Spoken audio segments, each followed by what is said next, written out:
Buenos días, mi nombre es Anabel del Carmen Castro Turuceta, soy especialista de dermatología del Hospital Clínico Quirúrgico Hermanos Amejeiras y en el día de hoy vamos a abordar de manera simple la sífilis anorrectal.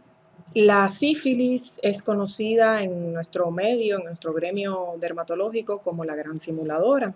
Y en estos momentos, tanto en el mundo como en nuestro país, se encuentra situada dentro de las enfermedades que tienen, podíase decir, reemergencia, porque estuvimos unos años con baja incidencia de la enfermedad, pero recientemente, o sea, en los últimos años, su incidencia ha aumentado en las consultas de infecciones de transmisión sexual que llevan a cabo los servicios de dermatología de los diferentes centros hospitalarios del país.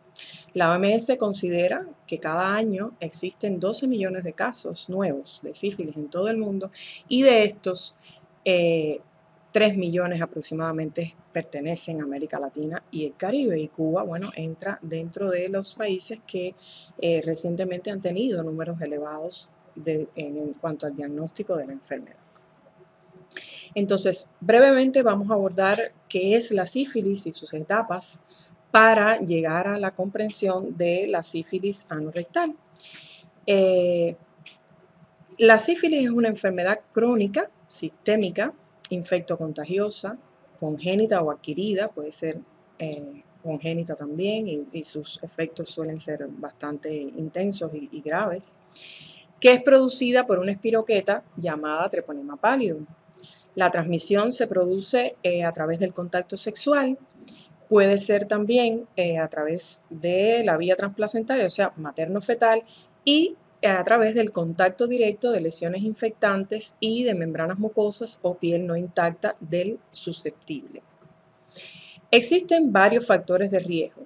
El principal es, como ya vemos, las vías de transmisión, pues la realización de sexo desprotegido. La práctica de tener múltiples compañeros sexuales y además otro factor muy importante es la infección por VIH, que incrementa hasta en un 5% o más las posibilidades de ser contagiado por la sífilis. Para su abordaje y tratamiento es necesario conocer la clasificación. Para ello se ha dividido en 3 etapas: la sífilis temprana, la sífilis tardía y la neurosífilis. La sífilis temprana, a su vez, va a incluir la sífilis primaria, la sífilis secundaria y la latencia temprana, que se considera menos de un año por el CDC de Atlanta a partir del secundarismo sifilítico. La sífilis tardía, a su vez, se divide en sífilis terciaria, que puede ser cardiovascular o enfermedad comatosa, y la latente tardía, cuando es mayor de un año, según el propio CDC. También incluye la categoría de latente indeterminada. Y por último, la neurosífilis. Entonces, la evolución natural de la enfermedad, o sea, la sífilis no tratada, comienza por la infección del treponema pálido. El organismo crece en el sitio donde fue inoculado y a partir de este se disemina hacia varios tejidos, incluyendo el sistema nervioso central. Todo eso ocurre en aproximadamente un periodo de hasta 21 días. Entre los 10 y los 14 días ocurre la sífilis, después del contagio ocurre la sífilis primaria, donde el protagonista es el chancro sifilítico. Aparece el chancro en el sitio de la infección y suele acompañarse con una linfadenopatía regional. Entre las 2 y 12 semanas del contagio sobreviene la sífilis secundaria, ocurre una diseminación de la infección y la linfadenopatía se hace generalizada. Luego de concluir el secundarismo, pues sobreviene la latencia temprana, como ya habíamos dicho en la clasificación, donde puede existir una recurrencia de la sífilis secundaria, o sea, con síntomas del secundarismo en más del 28% de los individuos. Otros van a evolucionar completamente asintomáticos. Y la mayoría de estos va a evolucionar a una sífilis terciaria sin complicaciones, aproximadamente un 72%, pero hay un % que tiene probabilidades de desarrollar goma sifilítico, sífilis cardiovascular, complicaciones neurológicas tardías que corresponden a la sífilis terciaria. También pueden sobrevenir destrucciones óseas importantes. La sífilis primaria, en este caso, va a estar caracterizada, como ya habíamos dicho, por la presencia del chancro sifilítico.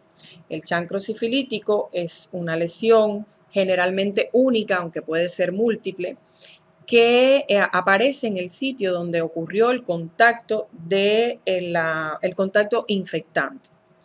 Es una lesión ulcerada, que se le llama chancro duro también, que en los pacientes que tienen VIH puede ser múltiple, puede aparecer en cualquier sitio de la mucosa o de la piel que tenga soluciones de continuidad y por donde haya penetrado el treponema. Y bueno, es, como se puede apreciar en las imágenes, una úlcera de un fondo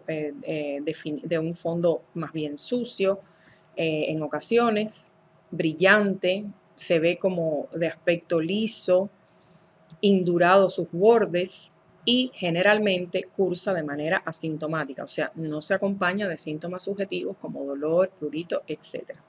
Esta lesión puede sobreinfectarse además con otros microorganismos y se acompaña generalmente de una adenopatía regional. Es importante destacar en este periodo que las pruebas serológicas para sífilis se mantienen negativas. Entonces, en esta diapositiva podemos observar otros sitios donde puede estar ubicado el chancro sifilítico, como puede ser el cuello uterino en las mujeres. Por eso es importante una mujer en la que se sospeche un contagio por sífilis, examinarla con espéculo para examinar el cuello uterino, el fondo de la vagina, las paredes, donde también puede asentar la lesión del chancro. Y en otros lugares es poco frecuente encontrarlo, pero se ha descrito que se encuentren en la boca, que puede ser en los labios, en la lengua, en el tórax, en las mamas y hasta en los dedos de las manos. Aproximadamente entre las 6 y 8 semanas después del chancro sobreviene el periodo de sífilis secundaria. En este periodo aparecen lesiones cutáneo-mucosas que están muy bien caracterizadas. Son lesiones donde suele aparecer como primer aviso la rociola sifilítica, que son lesiones en forma de rash, que aparece en el tronco, que puede ser macular, eritematoso, pero generalmente llega a ser morbilliforme, o sea, máculo-papular o pápulo-macular. Este rash o esta erupción llamada rociola sifilítica se extiende en el tronco y las raíces de los miembros, básicamente.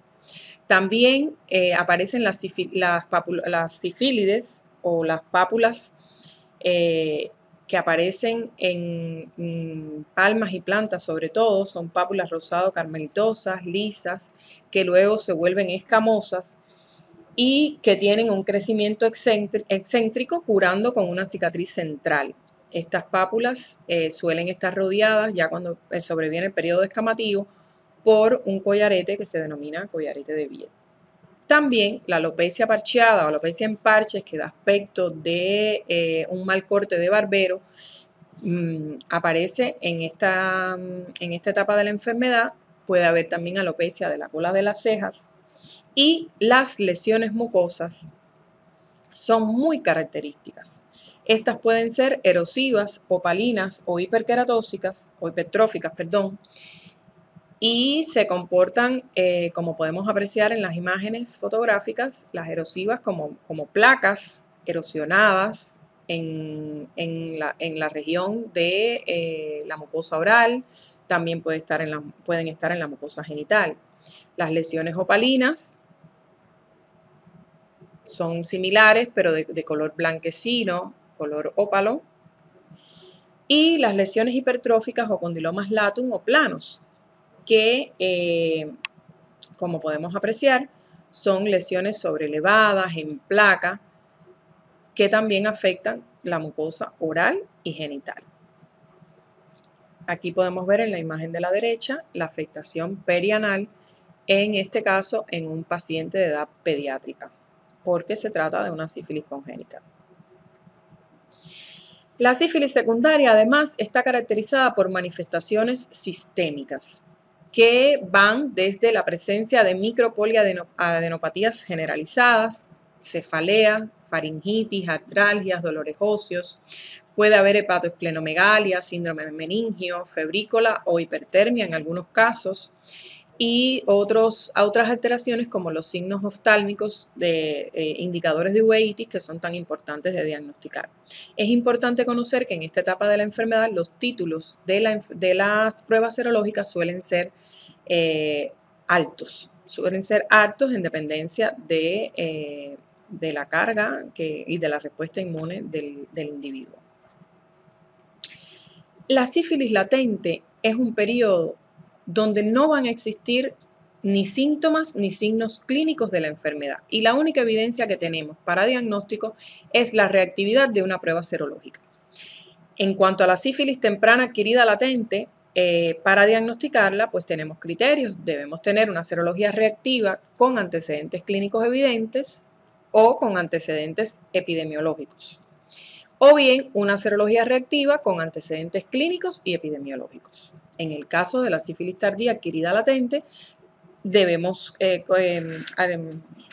recabar una serología reactiva con antecedentes clínicos de más de un año y además corroborar ausencia de sífilis activa en algún sistema. Por tanto, para descartar una sífilis tardía adquirida latente, nosotros debemos hacer estudio del líquido cefalorraquídeo, fondo de ojo y de la silueta cardiovascular.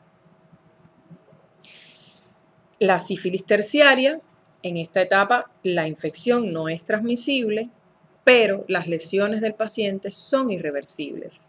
Aparece entre 3 y a 12 años de adquirida la enfermedad, aunque se han descrito etapas tan largas como 30 años, y afecta fundamentalmente los huesos, el cerebro y el corazón. En la piel podemos ver los tubérculos sifilíticos, que son los llamados gomas. Les he traído una representación bastante amplia de las formas en que se pueden presentar los gomas.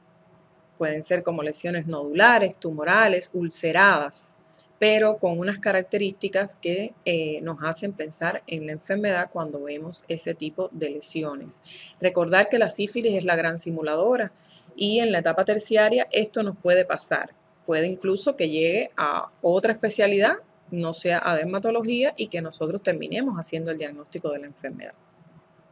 Las lesiones granulomatosas de la sífilis terciaria, como ya dijimos, pueden afectar el cerebro produciendo enfermedades como tabes dorsalis o demencia, artropatía de Charcot en los huesos largos, en las articulaciones, que dificultan el desplazamiento del paciente, y dentro de las alteraciones cardiovasculares el aneurisma aórtico es uno de los más frecuentes.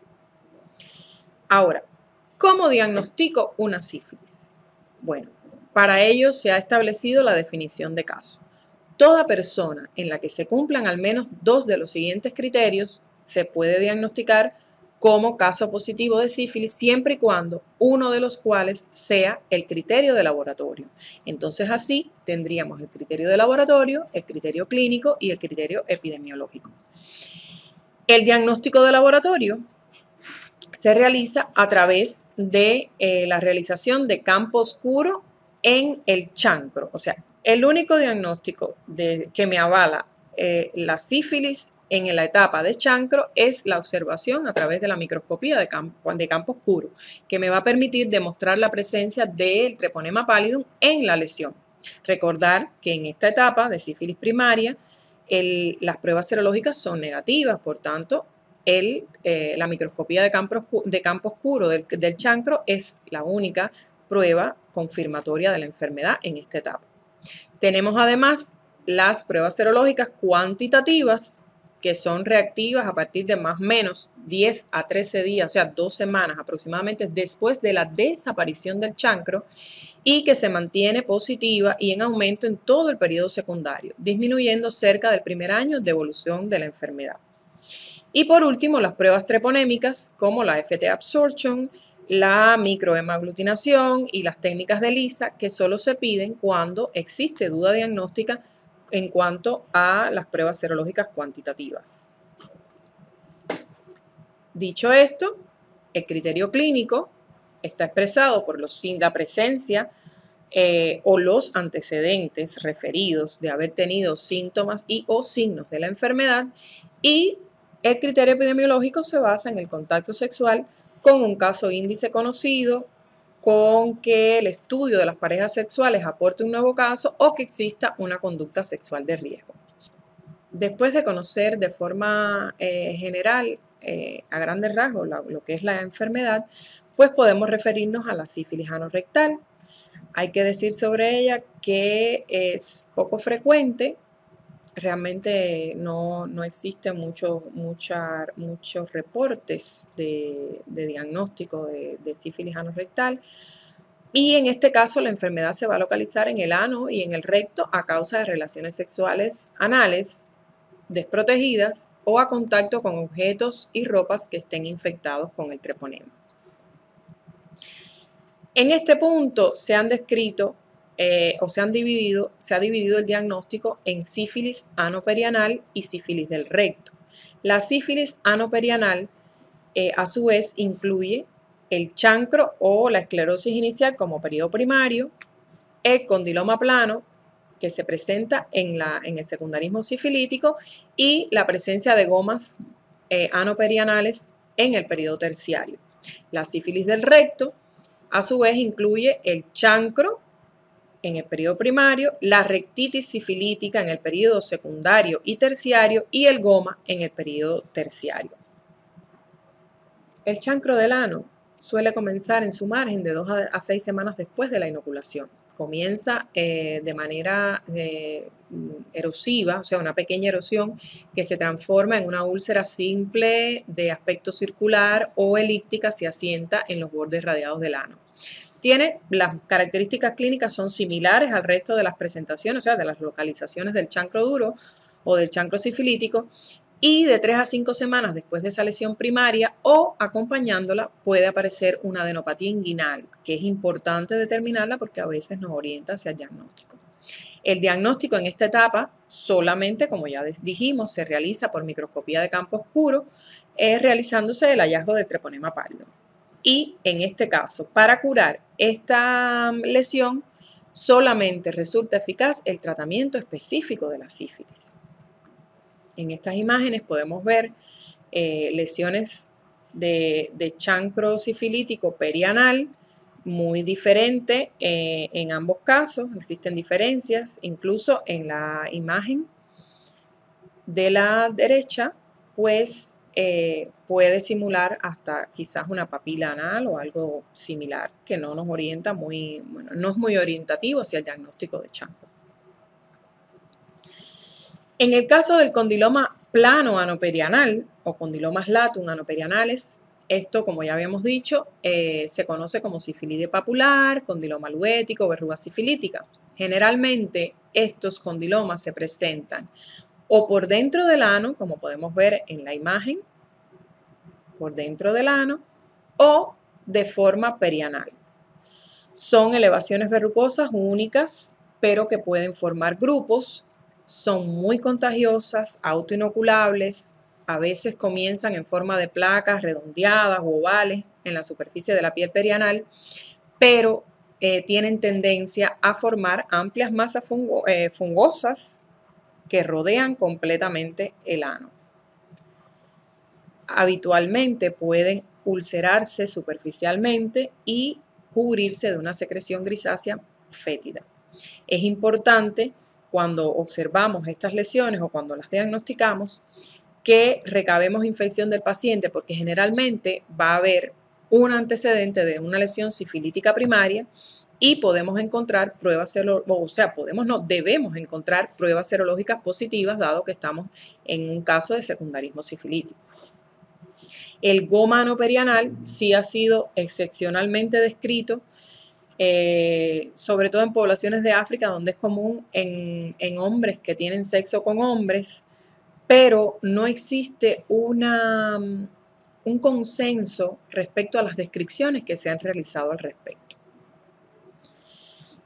No abordamos la sífilis congénita en nuestra conferencia, pero sí queremos hacer mención de las manifestaciones anorrectales de esta, pues aparecen en los primeros meses de la vida, generalmente van acompañadas de otros síntomas de la enfermedad y uno o ambos progenitores deben estar afectados. La sífilis del recto, por su parte, es poco frecuente. Y aquí podemos decir que si no la piensas, no la diagnosticas, porque está reflejada por síntomas inespecíficos: diarrea, enterorragia, deposiciones mucosas, dolor abdominal bajo, pérdida de apetito, tenesmo rectal. Normalmente la sintomatología puede simular otras condiciones y plantear dificultades al diagnóstico. Por tanto, la sífilis debe ser considerada entre los diagnósticos diferenciales de las proctitis, las úlceras del canal anal y las masas inflamatorias anorrectales. Así que consideramos que la sífilis del recto constituye un reto diagnóstico, sobre todo para ustedes, los proctólogos. Si es sospechada, que pensamos que ante estas condiciones que describimos debería ser siempre sospechada, teniendo en cuenta que es la gran simuladora, pues debe hacerse exploración endoscópica y apoyarse en la realización de pruebas serológicas para LUES, hacer un examen físico dermatológico con un interrogatorio detallado, buscando un contacto infectante, una relación desprotegida, etc. Y bueno, debe, como toda lesión encontrada en mucosa, realizarse un estudio histológico. De manera general, podemos decir que el tratamiento de la sífilis se basa en la penicilina benzatínica, que por supuesto existen variantes para aquellos que son alérgicos. Aquí en la diapositiva les muestro las dosis y la forma de administrarlas en la sífilis temprana, en la tardía de duración desconocida y en la neurosífilis, pero quería hacer hincapié en que es muy importante hacerle tratamiento profiláctico a las parejas sexuales, aunque tengan pruebas serológicas negativas, con una dosis única de penicilina benzatínica. El seguimiento de estos pacientes será con examen clínico y serológico cada 3 meses durante el primer año y cada 6 meses durante el segundo año. Y es importante que tengan en cuenta que tanto las manifestaciones anales o perianales de sífilis y la sífilis rectal no se curan si no es con el tratamiento específico de la sífilis. Para terminar, quería hacer hincapié en la prevención de la enfermedad, porque es lo único que va a lograr disminuir las tasas de incidencia que actualmente tenemos. Y para eso es importante que tengamos en cuenta la consejería y el resto del pesquisaje de otras enfermedades de transmisión sexual que debemos realizar ante un paciente que venga con síntomas sugestivos de la enfermedad, que se cumpla el tratamiento de manera adecuada, que haya una adherencia real al tratamiento, que se investiguen y se traten los contactos sexuales y que se promocione el uso del preservativo. Entonces, muchas gracias, espero que les haya sido de ayuda a la conferencia y hasta pronto.